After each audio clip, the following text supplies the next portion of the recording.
Right, okay then, so we're here with after the match. Reece.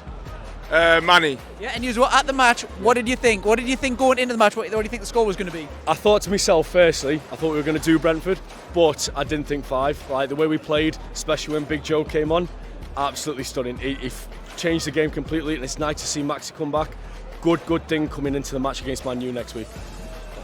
Yeah, mate, like, I thought we were going to win, not by this much. I mean, it was my first game at the stadium at First ever? Park. Yeah, man.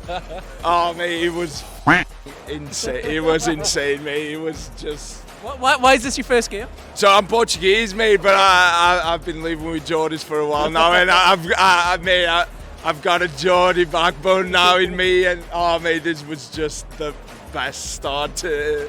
Yeah, mate. You're hooked now? Yeah, oh, mate, absolutely. Right, man of the matches, who do you think?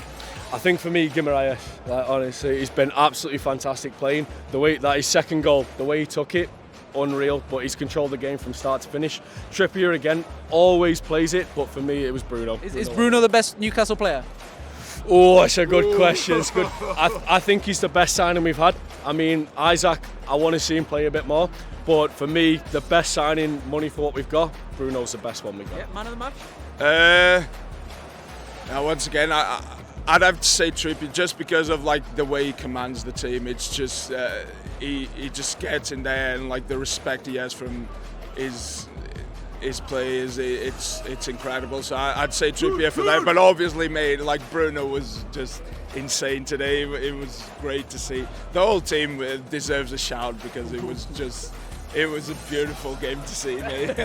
Lovely. It was 1 year since the Takeover anniversary. Was this where you expect Newcastle to be 1 year on? Oh, mate, honestly, I remember the day I remember when I was working down, we got taken over. For me, the club's just like, we deserve this. Like, we're not a club like City where we want to turn up and just buy our wins. We're a club that we give 100% every time. For me, do I think we were going to be here? Absolutely. I think we're going to go even further, and I think this is the start of something that it's just the start of what Newcastle should be and will always be forever. Yeah. To be fair, I didn't think this season would be as good. I thought we were going to be great. I didn't think this good, but I mean the way we've been playing, and even with the scores have not showed the way we've been playing, because we had a lot of draws. We had the loss against Liverpool, which was just an absolute joke. We should have won that game. It was a joke, but like this is great to see, and I think like it's the start of like bigger stuff for us. Like, yeah. Next year, next anniversary, where will Newcastle be? For me, we're challenging for Europe. Like I could see us in the future, we're going to the Champions League and all that sort of stuff. But absolutely next year, I think we're in Europe, and I think we're starting to get a name out there as one of the biggest clubs. Yeah, absolutely. Like next year, like Europe for sure. If not this year, like next year, Europe for sure. Yeah.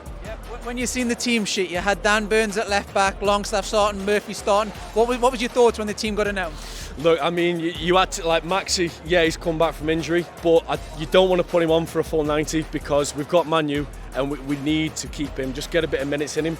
I think Eddie's done the right decision there, keeping Murphy on. Murphy, he's come on, he scored a goal, he's done fantastic for us. With Longstaff, I mean, he's had a shaky season, but at the end of the day, he's put a goal in the last game. And he's put the game in, and I mean, look, Dan Burn, at the end of the day,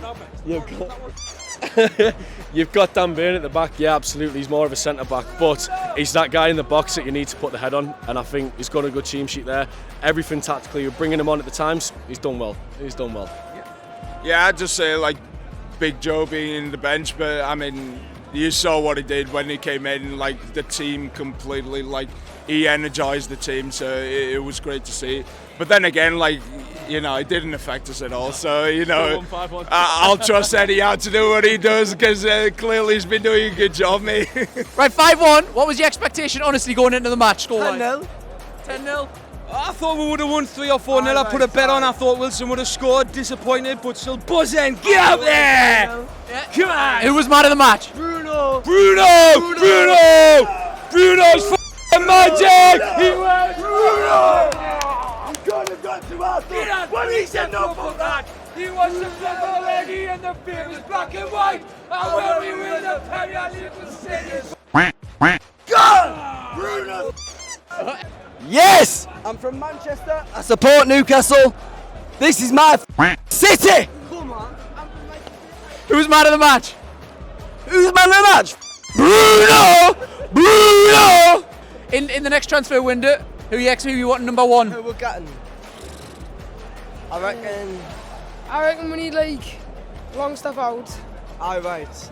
Another centre mid. I wanted Paqueta, but he went to West Ham. Yeah. Maybe like. Not really. Is that the position that we need strengthened the most, midfield? Maybe. I will like maybe like another winger because Max is And always Eddie needs injured. to play like. I reckon Joe Linton and Bruno will play so much better together. What score were you expecting, and did this live up to it? Oh, 3-1. 3-1. I had 4-1, young, and I'm Super 6. It cost me 3 points. So Oh, I'm well, devastated. I've got 3 in my fantasy football on my clean Devastated. sheets. It cost me 3 points. I'm Super 6. Who was the man of the match for both of you? Bruno. Bruno. Magic. Yeah, it had to be Bruno. Can I swear? You can, yeah, we'll flip it out. He's magic. He is, isn't Bruno, aye. Brilliant, mate. And once we get the full strength side, top 6 this year in the water. Yeah, is this the best Almiron we've ever seen? He's playing well, aye. Almiron, yeah? Hey, Best one? He'll Keep kick him it right. Keep him I right. tell you what, yeah, you can. You interview him. He'll kick it right, Ewan. Aye. Yeah. Aye. Put on, aye. End of season prediction, where you expect Newcastle to I finish? said top 6 before the season started. Could be better than that. Yeah. If Vor pisses off, we would have been. You know what I mean? Yeah. I'm happy as love you, mate. And it was a year ago since the Newcastle takeover. Is this where you expect Newcastle to be on takeover deadline day? And what do you expect 12 months' time? I thought once we got rid of Bruce the Cabbage, I thought we'd do really well, get somebody in do nice with football. Magic, mate. I think it's the best thing we've ever done getting taken over. I know you get a lot of muppets going on about the. Aye, but you get a lot of muppets going on about the thingy, you know, rates, the bloody blah and stuff like that. I think we'll be top 6, top 4 this season. Yeah. And what about next season? 12 months after. I'd hope I'm still alive in 12 months, mate. But I think we're just going to push on. Yeah. Push on. I think anything that pees me off is because the Premiership's going to finish for 6 weeks for the World Cup. If you ask any Geordie, wouldn't even care. Right, 5-1. What's your thoughts on the match? It was absolutely brilliant. Best I've seen Newcastle play in a while. The best. The best in a while, yeah. Yeah. Amazing, that's what it is. Who's man of the match? Bruno, definitely. Bruno Gomares. Yeah. Is this the best Almiron that we've ever seen? Oh, Miggy's just improved since Eddie Howe. Like, he's just got better and better. Like, just keeps improving every game. I think he's getting really good. And where are we going to end up at the end of the season? Europe. Europe? Yeah. Europe. You're dead certain on that 50-50? No, I'm 100%. 100%? Yeah. Winners of Europe. That's what we're going to do. Yeah, and who are we going for next in the transfer window? Who would you, one player? James Maddison. James Maddison. Do you reckon that ship slightly sailed? He's banging in goals for Leicester at the minute? I don't think he's happy at Leicester. I think Newcastle's the perfect fit for him right now. So I think it's a no-brainer, really. And where would you play him? Would you play him instead of on the wing, instead of Willock? I'll play him in calm. Like, Yeah. I think once we get back fit, I think we play Joe Linton and then Bruno and then him calm. That's what I would like to see. Double check. What did you think on the team sheet as well? We had Dan Burns playing left back. I don't think it's his position, like, really. And with the team sheet, I thought Jacob Murphy's not really good enough to play for us, in my opinion. He got a goal. Does that not change your mind at all? It was a tap in, like, it's not that big of a change. I thought Sean Longstaff's a bit weak as well, but they do the job, so it's area. And what score did you expect going into the match? Going into the match, I expected 3-2, but I was shocked at the final whistle. Yeah. Yeah, I was thinking 3-2 now. Yeah. And next transfer window, who's the number 1 player you want to be fetching in? Gakpo.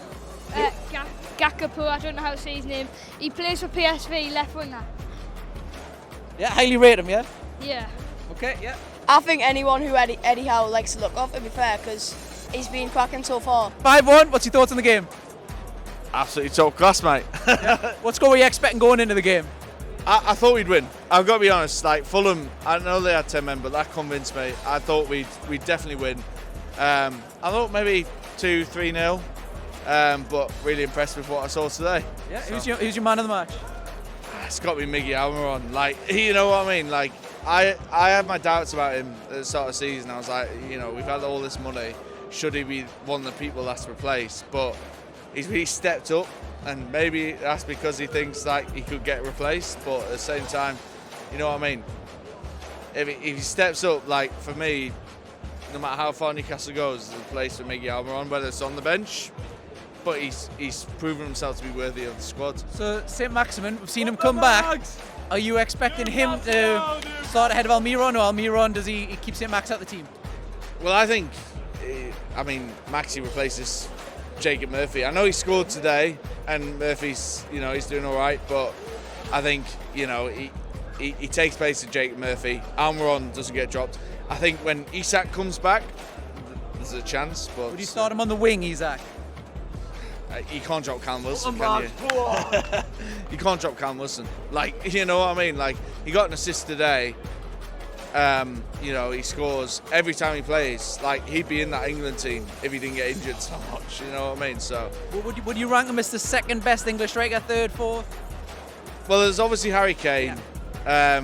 I don't know. Tony's all right. I know he played today. Is he ahead of Wilson? I'm going to say no, just because I'm a Geordie. So Wilson number 2 then for you? I would say so, yeah. I mean, there's Rashford. Rashford's probably number 2, but he plays on the wing a lot as well. So, but I think there's a place for Wilson, and I think if he keeps putting the form, there is a chance, and he would deserve it. And it was a year ago when the takeover happened. Do you remember where you were? I was here. Yeah. I was here. As soon as the news broke. Like I was at work, and I teach. So one of the kids told me that it came through. Obviously checking his phone lessons, shouldn't be doing that.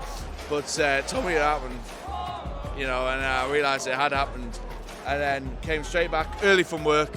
And it was a case of get home, get changed, and we all went to the Sainsbury's around the corner. Cans. Got some cans. And it was absolutely brilliant. You know what I mean? Like, this is the best time that's ever been to me, Newcastle fan. And I got my season ticket the first time I came back from Newcastle because I was away at uni, and it was Steve Bruce era. And the half season we were watching it, and there was some space, but they were doing all right. But we were doing terrible, but there was still quite a lot of fans in. And since then, you know what I mean? Like, the second that takeover happened, everything changed, and everyone's desperate for tickets to the match and stuff, and I just feel so lucky. Well, it is Canniversary, as you say. Canniversary. Is this where you expected, when it was takeover deadline day, when you're here celebrating, is this honestly where you were expecting Newcastle to be? Maybe not. The cans was this great thing in terms of that might happen, but we were in a terrible situation. Somehow we ended up finishing 11th, and realistically he could have got top 10. So at the same time, now the sky's the limit, isn't it? Yeah. You know what I mean? Like, I look at the top 6 and we're coming for them. You know what I mean? Well, next Canniversary, where will Newcastle be?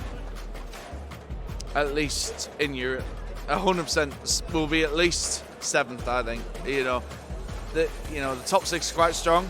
I don't think he got enough to get in, especially if we get a couple of injuries. But I challenge anyone to say what team outside the top 6 can finish ahead of Newcastle, because I don't think there's any. We played Brentford and Fulham, who had good seasons. We thrashed them both. Like the clubs that you'd expect us to be going, Leicester, Wolves, West Ham. They're at the wrong ends. You know what I mean? So sky's the limit. Sky's the limit. Yep. And Isak and Callum Wilson, when they're both fit, who starts? Well, Wilson starts up front. If Isak can get left wing, or we can play 2 up top, then yeah. But listen, he's a record signing. I'm excited about him, but Callum Wilson's still doing Callum Wilson, and as far as I'm concerned, you cannot drop that man. Yeah. And then the last question sort of is we've seen Nick Pope start for England, hoping to try to get the number 1 slot from Pickford. What did you think of his performance, and has he kind of went up the ranking, down the ranking? The England games weren't great from him, but the main thing is that if he's playing well in the Newcastle shirt, I don't give a monkeys, But I think he's a great keeper. What happens with England will happen. I think he doesn't start unless there's some injuries. But at the same time, if he keeps doing what he's doing every week, we've seen keepers make mistakes for the club teams like Pickford. he makes plenty for Everton. He's good in an England shirt, but you know what I mean. Like, if the debate's there, and if Pope keeps putting him in for Newcastle, then hopefully next time he plays for England, he shows them, what he's capable of. Because I think he was a bit unlucky. It wasn't great, but you know what I mean.